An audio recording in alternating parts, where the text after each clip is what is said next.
This is my bibliography of John Birmingham's debut novel, He Died with a Falafel in His Hand, which is an absolutely stunning book about share houses in 1990 Australia. Now, there's been 3 editions of this book, and this is the most recent of them. It was first published in 1994, and this one was released in 2011. It was published by Duffy and Snellsgrove, who are based in Sydney, and you can see their company logo on the spine here. And it was printed by the Griffin Press in South Australia. It's had a few reprints of the memoir, with the releases of different editions, and this particular one reverts to the film-inspired cover of 2001 to the original 1994 cover.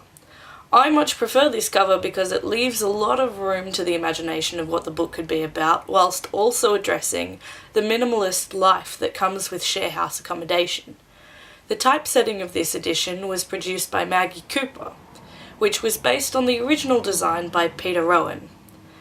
This is a paperback copy of the book and is nothing fancy, so it doesn't have a dust jacket or a sleeve of any kind, and is devoid of any frontispieces. Anything that could make it seem classy has been removed. It has a flat forage, a spine, and the cover has been graffitied on by a previous owner, or possibly their child.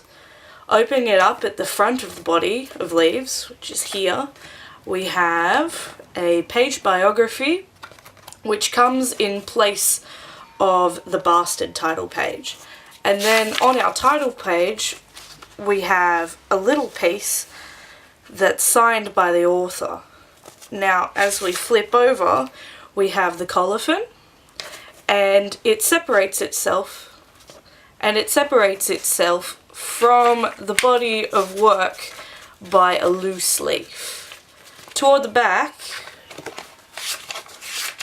we have the acknowledgements page, and right at the back there we have an advertisement for the book's sequel, The Tasmanian Babes Fiasco, which is also being graffitied upon again by a child, or by someone who had particular disdain for their landlord and Pauline Hanson.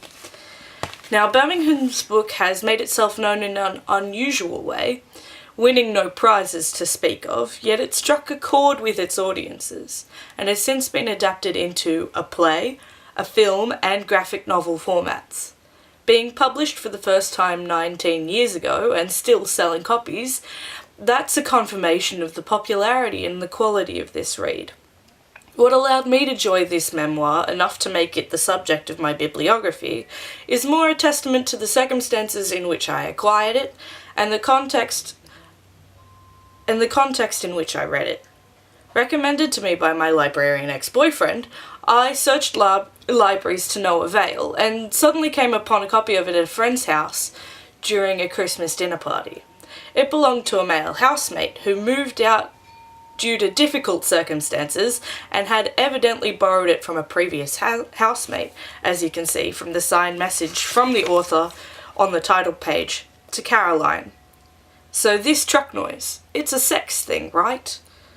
Moving from share house to share house, it felt like this particular copy of the book had a history of movement and adventure that was contained outside the written words on the page, in the margins and the loose leaves of paper. From all this travel, it had become a significantly worn book, only being 2 years old. The corners bent, the pages yellowing, watermarks, and the $6 price in pencil familiar to those who buy second-hand books. It allowed me to create a unique space in imagining that previous owners of this book had perhaps been characters or contributors to the book. Caroline being addressed in an almost familiar way to the author in the signing, I feel that the treatment of each individual copy of this book would produce an interesting variation of readings for the lucky person to pick it up.